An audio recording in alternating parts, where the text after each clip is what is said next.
واش حوالكم؟ نتمنى تكونوا بألف خير يا رب.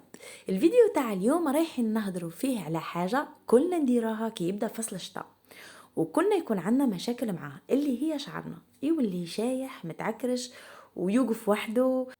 اي اوسي الالوان تاعو تولي جد مزعجة، خاصة اللي صابغين دي كولور كلير كيما البلون ومشتقاته، يعني الكلير اون جينيرال. اول حاجه كلنا نجريو لها مع يجي فصل الشتاء انه نقلبوا شعرنا فونسي والا يعني بصيغه واحده اخرى انه نغطيو هذاك الميلونج اللي كان في شعرنا اللي درناه في الصيف وتاع العراسات و ديكاباج لي ماش الوان متداخله مع بعضها، لا غاسين طلعت لك.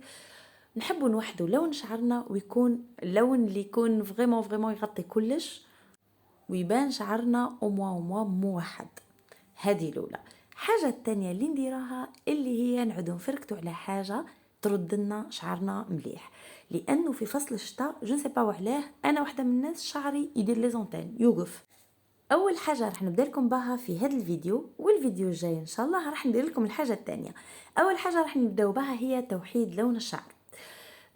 موالفه ديما نعطيكم، يعني عطيتكم ديجا قبل ياسر خلطات انكم كيما نقولوا دي ميلونج انكم توحدوا بها لون شعركم، لكن اليوم راح نعطيكم لون واحد وراح يطلع لكم مهما يكون لون شعركم. مش راح نقول لكم يطلع لكم لون محدد، بين خلاص كل واحده راح تطلع لها على حسب لاباز اللي راح تحط فيها، يعني على حسب خلطات الالوان اللي راهم في شعرها. لكن اون جينيرال شعرك يبان موحد. علاش؟ لانه هذا اللون اللي راح نهضر عليه اليوم هو لون مشبع بالازرق. الازرق كيف ما نقولوا الازرق كيما هضرت لكم قبل هو معروف عليه انه يليميني لي غوفلي، هادوك لي غوفلي المحمرين ولا اللي يجيو في الكويفري يعني في النحاسي.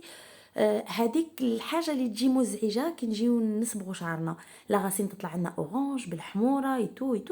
دونك اليوم راح نجيب لكم لون اللي هو الرمادي، وفي ماركة كولوراي خصيصا. علاش؟ لانه الرمادي في ماركات اخرين، جربت ماركات اخرين ما يطلعش قوي كيما الرمادي هذا.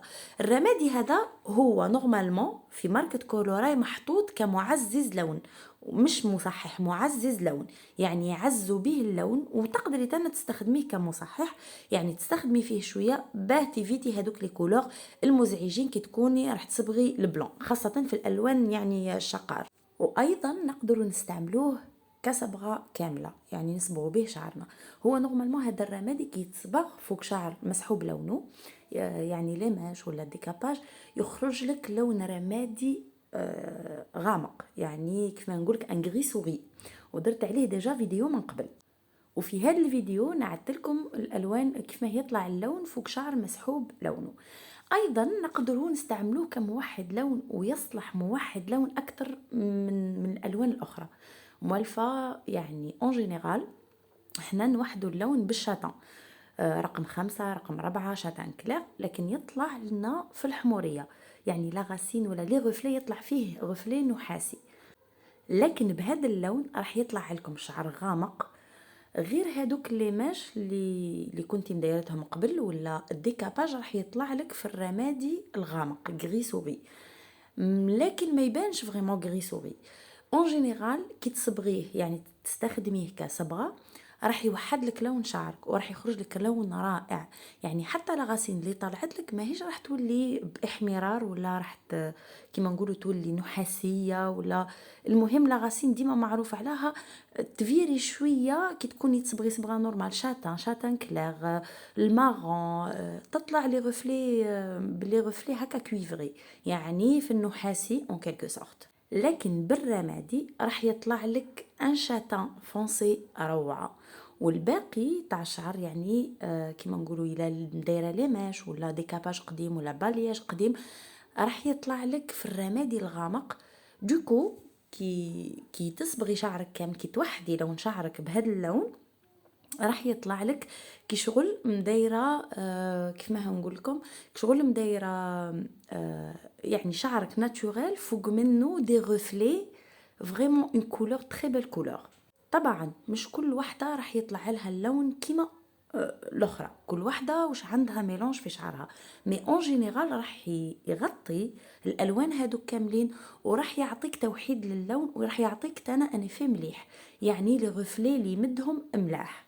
لانه كما هدرت سابقا، هذا الرمادي الرمادي مشبع بالازرق، يعني هو من مشتقات الازرق، ويليميني هادوك الالوان المزعجه، يعني لي غفلي اللي يخرجوا لنا في شعرنا مزعجه، اللي هما الغو ولا كيما نقولوا النحاسي. حاجه واحده، حاله واحده اللي ما يصلح، مش ما يصلحش فيها، يصلح فيها، لكن راح يطلع لكم يعني بعد غسله زوزه راح يولي مزعج.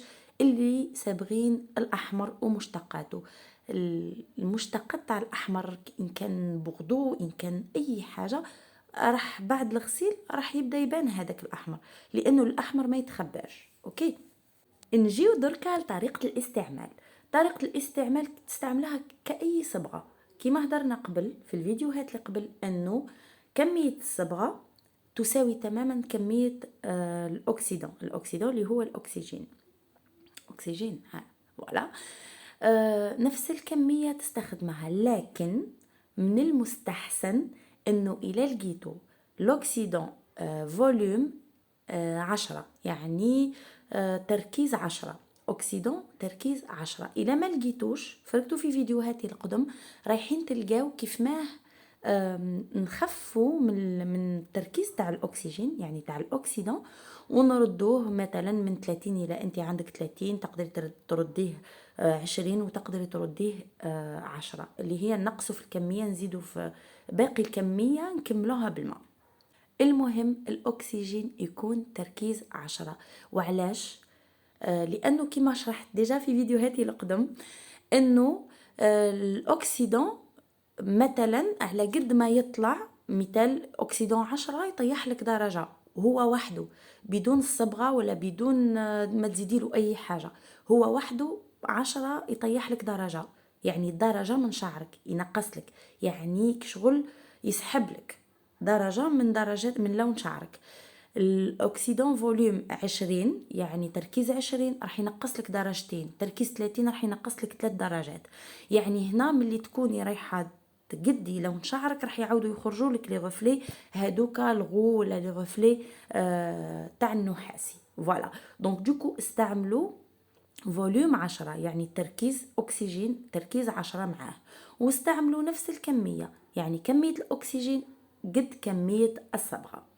ان شاء الله نكون فدتكم. الفيديو تاع غدوه ان شاء الله راح نعدلكم كيف ما تحميو شعركم من الجفاف، من التقصف، من انه يكون عندكم هذوك لي زونتين اللي طالعين ايتو، باللي زاستوس كاملين كيف ما تغسلوا شعركم باه تيفيتيو واش ديروا لشعركم تاعنا.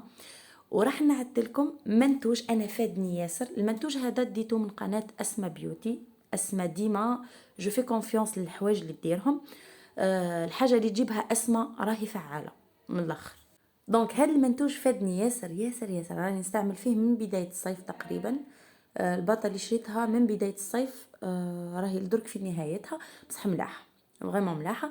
الفيديو جاي ان شاء الله، ونتمنى نكون فدتكم. وما تنساوش اللي خصتها اي معلومه ترجع الفيديوهات القدم، راني من 2017 وانا مدايرت لكم فريمون دي فيديو شاملين على كلش.